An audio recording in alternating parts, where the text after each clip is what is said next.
Est-ce que tu savais qu'il y avait une île qui existait où tu pouvais pas foutre un orteil parce que sinon on te tue sur le champ? Avant de commencer, je raconte chaque jour des histoires creepy d'abonnés sur Snap, donc si toi aussi t'as quelque chose à me raconter et que tu vas apparaître dans le prochain épisode, abonne-toi. Je pense que vous voyez de quelle île je parle, c'est l'île des Sentinelles ou île Sentinelle. C'est tout simplement un endroit où les gens qui y vivent ont le même mode de vie depuis 60 000 années. 60 000 années, donc comment vous dire que ils se nourrissent de chasse, ils n'ont pas tous les artifices qu'on a, téléphone, etc. Ça, ils ne connaissent pas.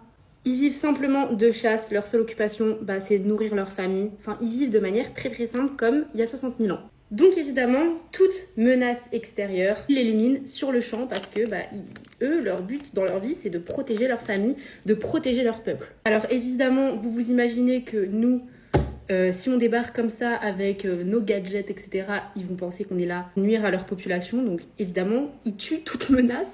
Il y a déjà des avions qui ont essayé d'atterrir sur l'île, on les a attaqués à coups de fléchettes et à coups de grosses flèches. Enfin bref, c'est impossible d'y entrer. Il y a un explorateur qui a essayé d'y entrer pour faire un peu ami-ami. Il était persuadé qu'on n'allait pas le tuer. Il a fini en repas du soir, quoi, si vous voyez ce que je veux dire. Je trouve ça ouf de se dire que dans un monde comme le nôtre, il y a quand même un endroit où il n'y a eu aucune évolution. C'est peut-être pas si mal au final. Parce qu'au final, ces gens-là, ils polluent pas, ils font rien du tout, ils font aucun mal, juste ils vivent simplement et ils protègent leur peuple, quoi, c'est tout. Enfin bref, c'est quand même pas une raison pour s'y aventurer à tes risques et périls. De toute façon, c'est impossible parce qu'il y a des gardes qui surveillent jusqu'à 5 km après l'île pour être sûr que personne n'y entre, sous peine de mourir. Enfin bref, un petit peu glauque.